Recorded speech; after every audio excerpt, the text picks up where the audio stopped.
નમસ્કાર. ચાલો આજે એક એવી વસ્તુની વાત કરીએ જે આપણા જીવનનો એકદમ અભિન્ન અંગ છે, પાણી. આપણે એનો રોજ ઉપયોગ કરીએ છીએ, પણ શું ક્યારે વિચાર્યું છે કે આ પાણીની સફર ખરેખર કેવી હોય છે? આજે આપણે એ જ છુપી સફરને જાણવાના છીએ. શરૂઆત કરીએ સીધા આ આંકડાથી. 1 અબજ. આ સાંભળીને જ નવાઈ લાગે નહીં? આનો મતલબ એ છે કે દુનિયામાં એટલા બધા લોકો છે જેમને પીવા માટે ચોખ્ખું, સલામત પાણી પણ નથી મળતું. આ કેટલી મોટી વૈશ્વિક સમસ્યા છે અને એની અસર ક્યાંક ને ક્યાંક આપણા બધા પર થાય છે. સારું, તો ક્યારેય વિચાર્યું છે કે આપણે જે પાણી વાપરીએ છીએ એ જાય છે ક્યાં? જેમ કે વાસણ ધોયા પછી, નાહ્યા પછી કે પછી ટોયલેટ ફ્લશ કર્યા પછી એ પાણીનું શું થાય છે? બસ આ જ સવાલની પાછળ એક આખી કહાણી છુપાયેલી છે અને આજે આપણે એ જ સમજવાના છીએ. તો પાણીનું વૈશ્વિક સંકટ. પેલી પાણીની સફર સમજતા પહેલાં એ સમજવું જરૂરી છે કે આખી દુનિયામાં પાણીને લઈને આટલી મોટી સમસ્યા છે જ કેમ. ચાલો એના મૂળમાં જઈએ. ખબર છે, દર વર્ષે 22 માર્ચે આપણે વિશ્વ જળ દિવસ મનાવીએ છીએ. હવે આ કોઈ ખાલી ઉજવણીનો દિવસ નથી. આ દિવસ આપણને યાદ અપાવે છે કે ચોખ્ખું પાણી કેટલું જરૂરી છે અને એને સાચવવાની કેટલી મોટી જવાબદારી આપણા સૌની છે. એક રીતે જોઈએ તો આ એક ગ્લોબલ રિમાઇન્ડર છે, એક ચેતવણી છે. તો સવાલ એ છે કે પાણીની અછત થઈ કેમ રહી છે? જુઓ, એક તો છે વસ્તી વધારો. જેટલા લોકો વધુ એટલી પાણીની જરૂરિયાત વધુ. પછી આવે છે પ્રદૂષણ. આપણા ઘરોમાંથી, ફેક્ટરીઓમાંથી નીકળતી ગંદકી પાણીને બગાડી રહી છે. સાથે સાથે ઔદ્યોગિક વિકાસ અને સૌથી મોટો મુદ્દો ગેરવ્યવસ્થા, એટલે કે પાણીનું યોગ્ય રીતે સંચાલન જ નથી થતું. આ બધું ભેગું થઈને એક મોટું સંકટ ઊભું કરે છે. સારું, તો હવે પાછા આપણા મૂળ સવાલ પર આવીએ. ગંદા પાણીની સફર. આપણે પાણી વાપરી લીધું, પછી એનું શું? એ ક્યાં જાય છે? ચાલો જાણીએ. આપણે જે પાણી વાપરીએ છીએ એને સુએઝ એટલે કે ગટરના ગંદા પાણી તરીકે ઓળખવામાં આવે છે. હવે સમજો, આ ખાલી ગંદુ પાણી નથી, એ એક જાતનો પ્રવાહી કચરો છે. એમાં ઘણી બધી વસ્તુઓ ભળેલી હોય છે જેને આપણે પ્રદૂષકો કહીએ છીએ. પણ જો આ ગંદા પાણીને સાફ કરવામાં જ ન આવે તો શું થાય?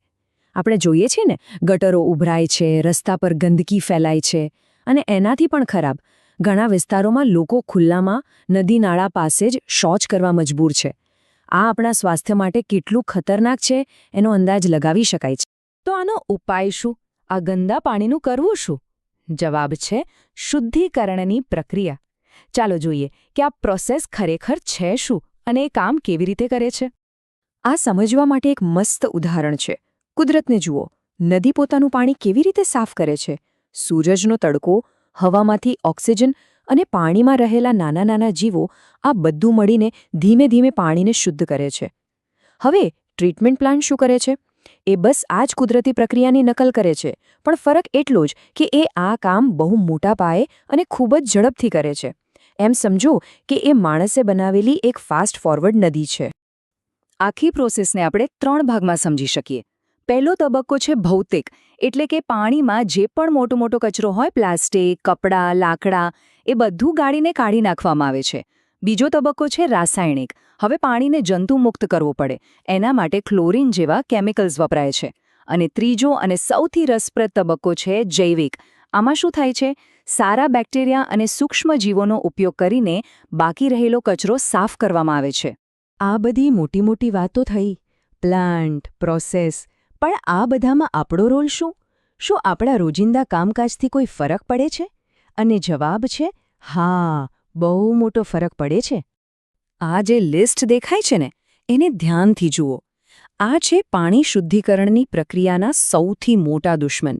રસોડામાં વપરાતું તેલ, ચરબી, દવાઓ, પેસ્ટિસાઇડ્સ, પેઇન્ટ, મોટર ઓઇલ, આ બધું જ. આમાંની કોઈ પણ વસ્તુ ભૂલથી પણ ગટરમાં કે સિંકમાં ન નાખવી જોઈએ.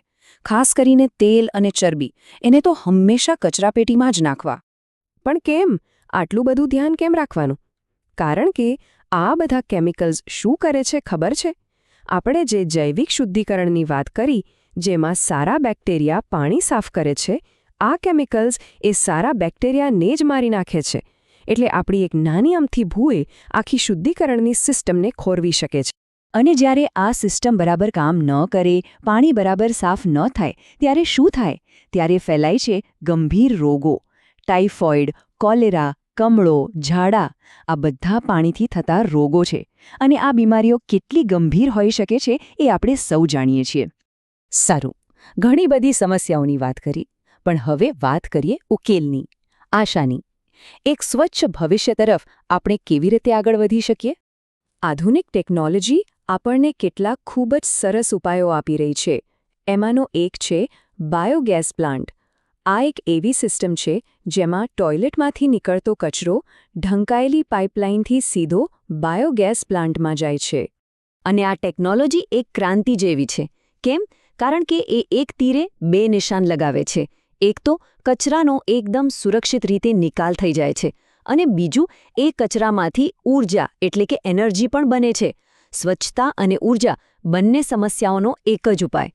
અને છેલ્લે સૌથી અગત્યની વાત, ઘણીવાર આપણને એવું લાગે કે મારા એકલાથી શું થશે, પણ સાચું કહું તો બધો ફેરફાર એક વ્યક્તિથી જ શરૂ થાય છે. આપણી નાની નાની સાવચેતી, આપણી એક નાની પહેલ, જ્યારે કરોડો લોકો આવું કરવા લાગે ત્યારે એ એક બહુ મોટો બદલાવ બની જાય છે. તો આ બધી વાત પછી એક સવાલ સાથે આપણે છૂટા પડીએ. આપણા પર્યાવરણને સારું બનાવવા માટે આપણું પોતાનું યોગદાન શું હોઈ શકે? રોજિંદી જિંદગીમાં એવો કયો એક નાનકડો બદલાવ આપણે લાવી શકીએ જે આખી દુનિયા માટે એક મોટો અને સારો ફેરફાર સાબિત થાય? જરા વિચારજો.